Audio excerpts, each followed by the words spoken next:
হামালাতুহু উম্মুহু কুরহা ওয়া ওয়াদাআতুহু কুরহা ওয়া হামলুহু ওয়া ফিসালুহু সালাসুনা শাহরা ইলা আখিরি আয়াত। আল্লাহ পাক বলেন, তোর মা তোকে কষ্টের পরে কষ্ট সহ্য করে পেটে বহন করেছে। শুধু এতটুকু শেষ করেনি, ডেলিভারির যে কষ্টটা এটাও সহ্য করেছে। এতটুকুও শেষ করেনি, 2 থেকে 2.5 বছর পর্যন্ত বুকের দুধ খাওয়িয়েছে।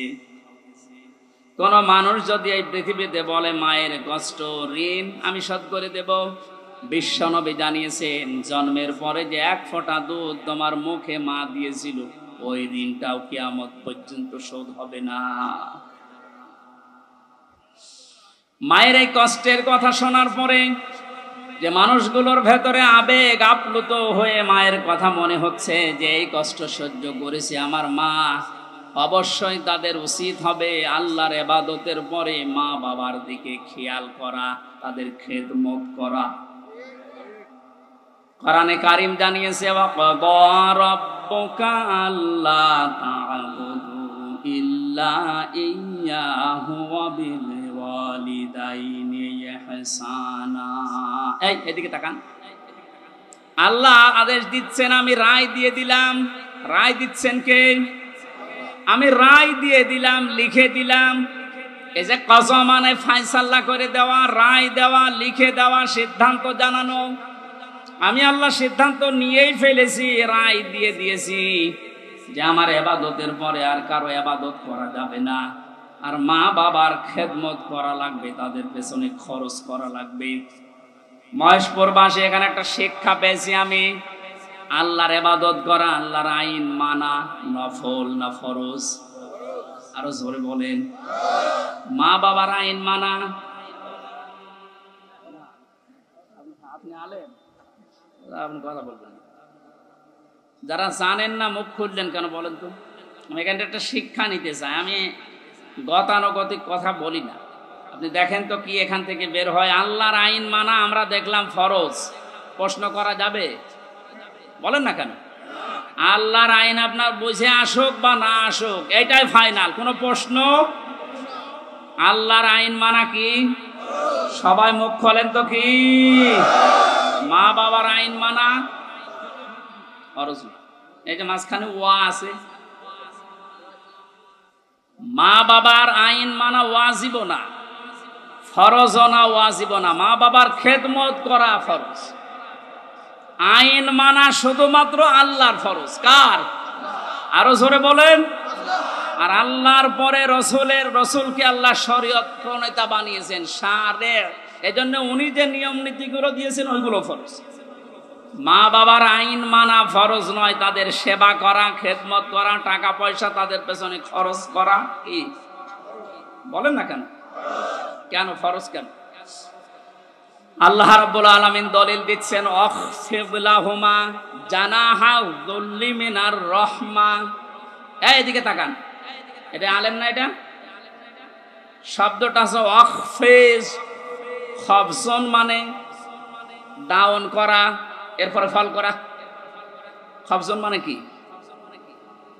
ডাউন করার পরে ফল করে দেওয়ার আরবি নাম আখফিজ বা খফজন। আল্লাহ বলেন খফজন করবে।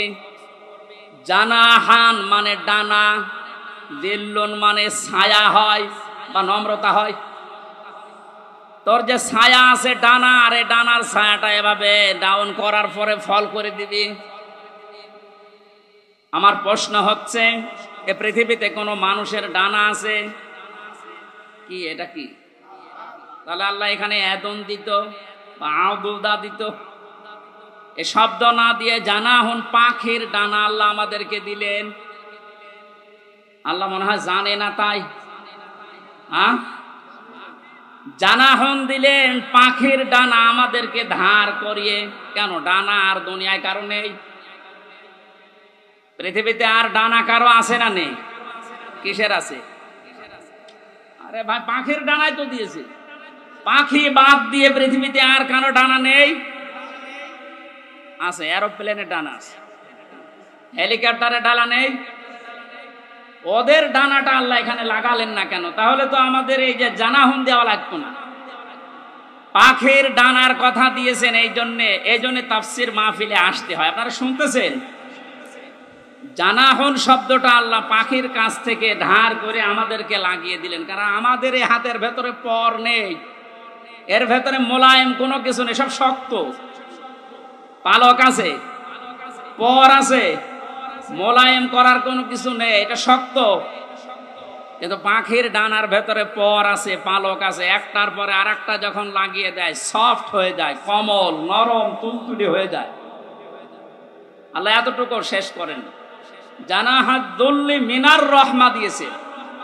যে পাখির ডানাটা শুধু ডানা এভাবে ডাউন করে না, ও যখন ডাউন করার পরে ফল করে দেয়, ওর নিচে পাখির বাচ্চাগুলো যাবার পর একটা কিচির মিচির আওয়াজ দেয়। বাংলাতে এটা বলে অনির্বচন সুখ। কি বলে? একটা অনির্বচন সুখ অনুভব করার কারণে ভেতর থেকে আওয়াজ হয় কিচির মিচির। আমরা মনে করি কিচির মিচির না, এই আনন্দটা, এই আওয়াজটা পাওয়ার জন্য আল্লাহ রাব্বুল আলামিন পাখির ডানাটা এই জন্যই দিয়েছেন মানুষকে বোঝাতে, পৃথিবীর বান্দা বান্দিরা, তোমার মার বাবা যখন শেষ বয়সে চলে যাবে, তারা যেন তোমার এই পাখির ডানার মতো হাতের যে ছায়া, এর নিচে পড়ার পরে যেন একটা আনন্দ অনুভব করে যে আমার হামজা থাকতে অন্তত আমার আর কোনো চিন্তা নেই।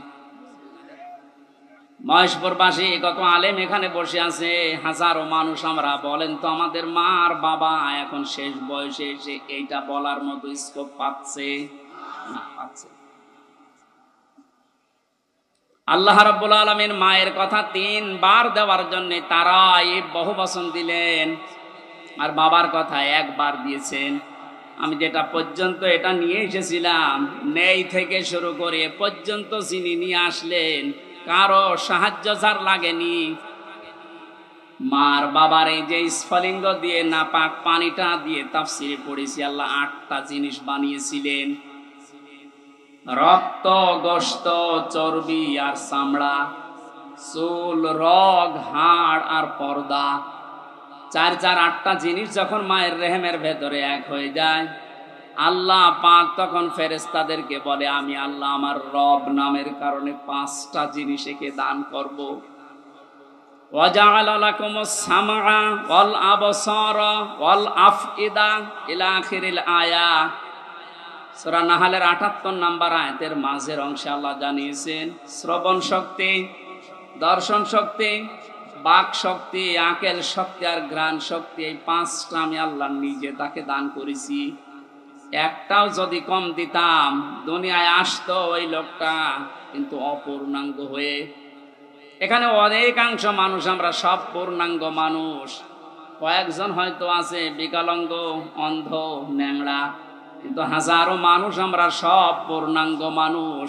আল্লাহ নিজের পক্ষ থেকে একটাও যদি কম দিত, কি অবস্থা হতো সারা জীবন, আপনি ভাবেন।